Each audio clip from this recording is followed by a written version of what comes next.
Alors, bonjour à tous. C'est un moment de grande joie lorsqu'on en sait peut-être un peu plus aujourd'hui sur notre nouveau pape qu'on en savait il y a 24 heures, parce qu'en tout cas pour ma part, lorsqu'il a été nommé, j'ai été, disons, je ne l'avais pas vu venir, comme on dit, comme expression courante. J'avais entendu parler de lui, donc, lorsqu'il était dans les 4-5 favoris au moment de l'élection du successeur de Jean-Paul II. Mais depuis, je n'avais plus entendu parler de lui. Ce qui m'a frappé sur la place Saint-Pierre, c'est que dès qu'il y a eu la fumée blanche, avant même qu'on voit le pape se présenter au balcon, les gens se sont mis à acclamer le pape et j'ai vu là un bel acte d'accueil et de foi, dans le sens quel qu'il soit, qu'il vienne d'un continent ou d'un autre.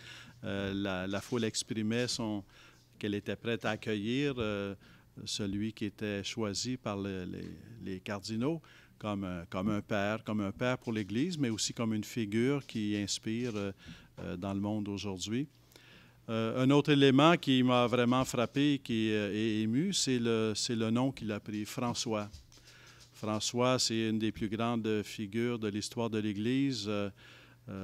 Qui n'a pas connu François, entendu parler de François, vu un film sur Saint François d'Assise, une figure de simplicité, une figure de quelqu'un qui s'est fait pèlerin, qui s'est fait pauvre avec les pauvres, qui s'est fait pauvre en embrassant la pauvreté du Christ, qui a marché avec les gens. Et dans ce sens-là, j'ai vu là comme un message du pape François de vouloir exprimer la simplicité qu'il y a au cœur de l'amour du Christ, en même temps que le Christ qui marche avec les gens, qu'il veut être un disciple de Jésus-Christ, qui marche avec le peuple de Dieu, mais qui marche aussi avec les gens d'aujourd'hui dans notre monde. Alors, c'est un moment de joie. J'ai avec moi ce matin à cette table quelques personnes qui reflètent différentes expériences. Il y a à ma droite le Père Ferreira qui va vous adresser quelques mots sur la joie de la communauté hispanophone à Montréal. Il y a également Monseigneur Parent qui est vicaire général, mais qui est très près des communautés culturelles dans le diocèse. Et à ma gauche, le Père Mercier, que moi-même je connais depuis longtemps, qui a été mon professeur au Grand Séminaire de Montréal, mais qui lui-même a une très grande expérience en Amérique latine et qui a connu personnellement le pape François, donc il pourra vous adresser quelques mots. It is a great joy for me to be here with you. It was a great moment when I heard this name, Francis. Francis is such an inspiration for everyone in the Catholic Church and even outside of the Catholic Church because of his simpleness, his humility, his embracing the poverty of Jesus Christ and being a great follower of Jesus Christ. So it was a great joy. I was really touched by his name, Francis. I received it as a sign of hope. It's a sign of simplicity, but also walking with people. St. Francis was a man walking through his country to bring the good news of the love of God to people in his area and everywhere where he could go.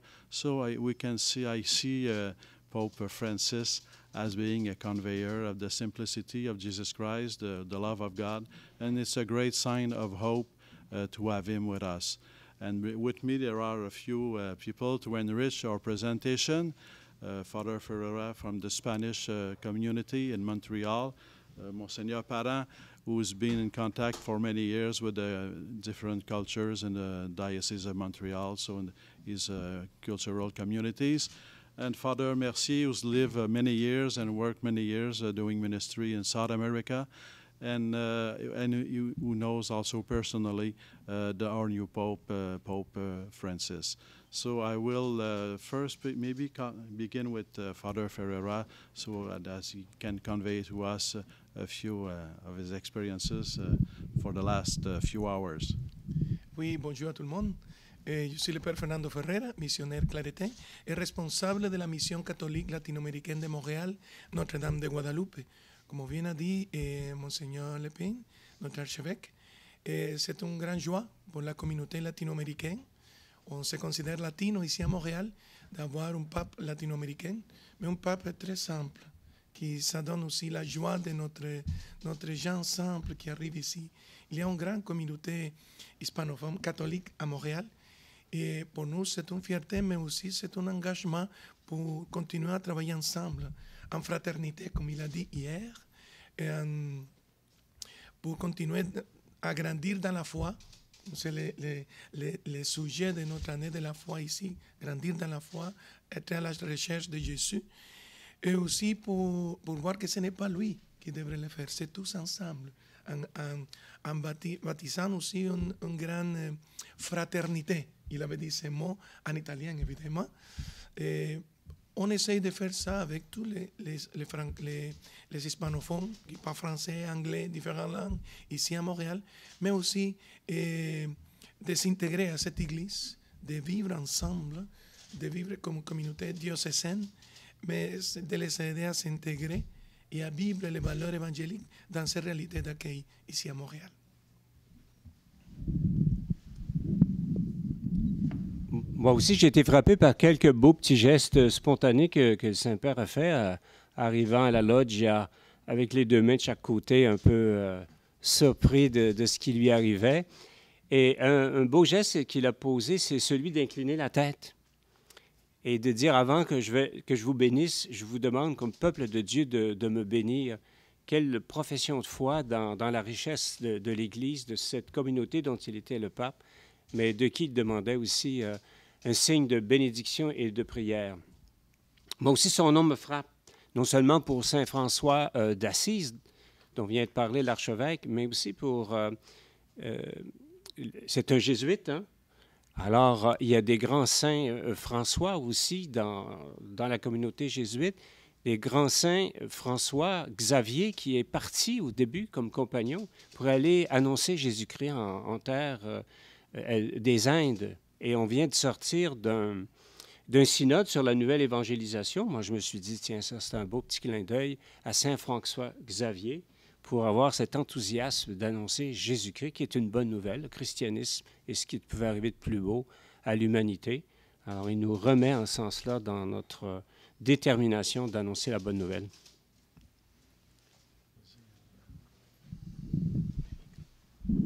J'ai connu le cardinal Jorge Mario Bergoglio alors qu'il était nommé archevêque, archevêque auxiliaire et coadjuteur de Buenos Aires. Et à ce moment-là, quand le cardinal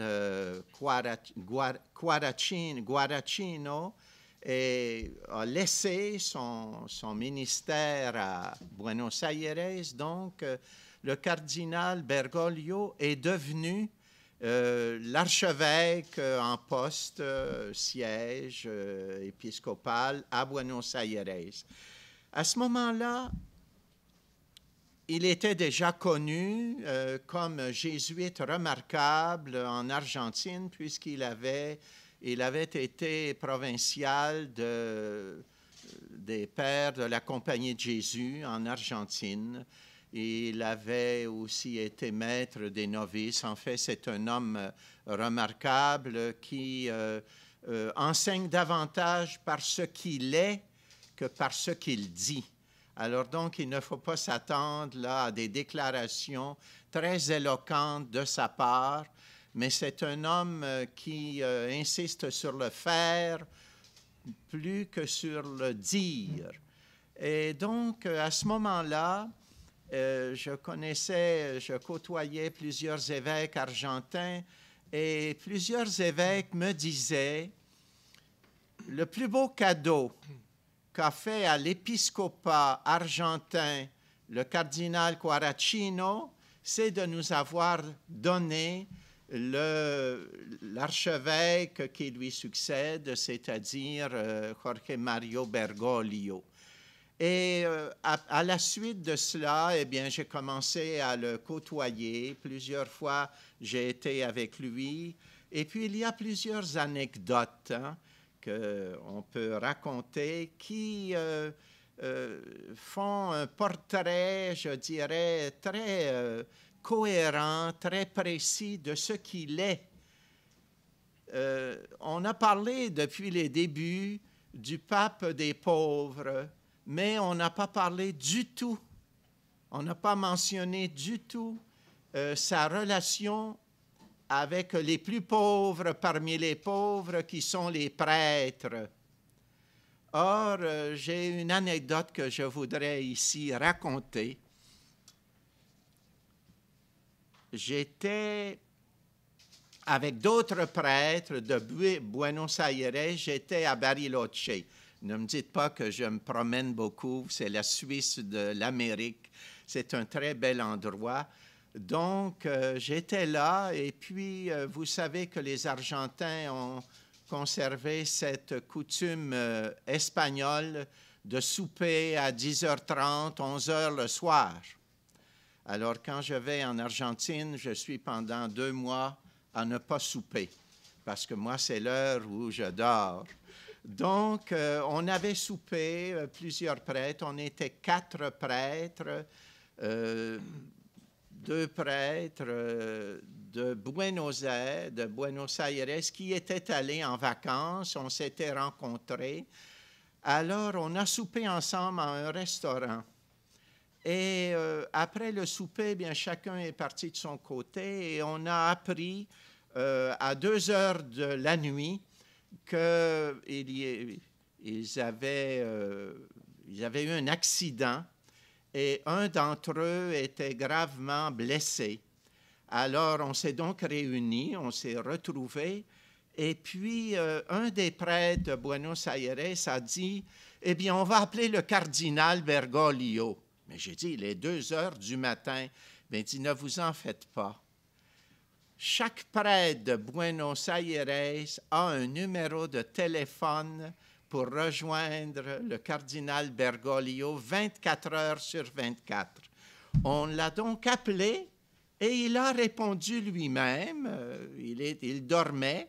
Et puis là, il a dit immédiatement, entrez en communication avec tel général, bon, et envoyez immédiatement le père blessé à Buenos Aires, à l'hôpital.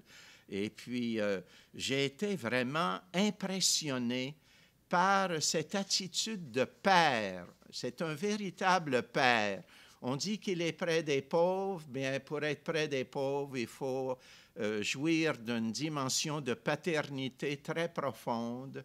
Et cet homme aime les prêtres parce que vraiment, il les considère comme étant sans doute les plus pauvres, c'est-à-dire ceux qui sont le plus dans le besoin d'être écoutés, d'être accompagnés.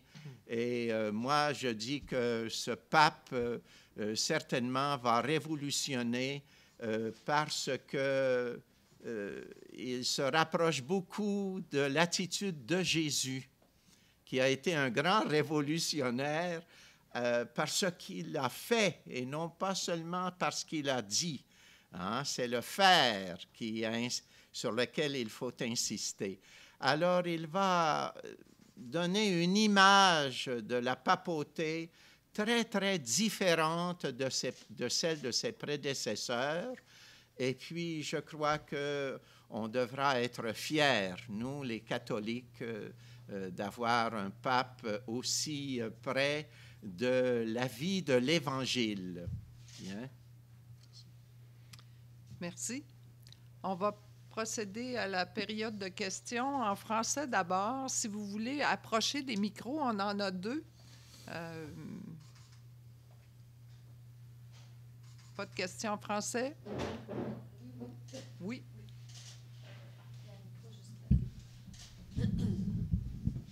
Bon, alors, je ne suis pas très grande, alors je vais... Alors, écoutez, ma question s'adresse peut-être à vous, Monseigneur Lépine. Bon, vous étiez heureux quand vous avez su qui était le nouveau pape, mais en même temps, est-ce qu'il n'y avait pas une certaine déception face au fait qu'on s'attendait un peu, on avait comme un peu l'espoir chauvin que que le cardinal Ouellette pourrait devenir pape? Il y avait une certaine déception, mais disons très brève, dans le sens où, dans le même mouvement où on s'attendait, où on espérait, disons, que Cardinal Ouellette puisse être élu pape. J'avais vu un reportage sur le Ghana, puis je voyais les gens du Ghana qui attendaient, qui auraient aimé ça, que le cardinal Turkson devienne pape.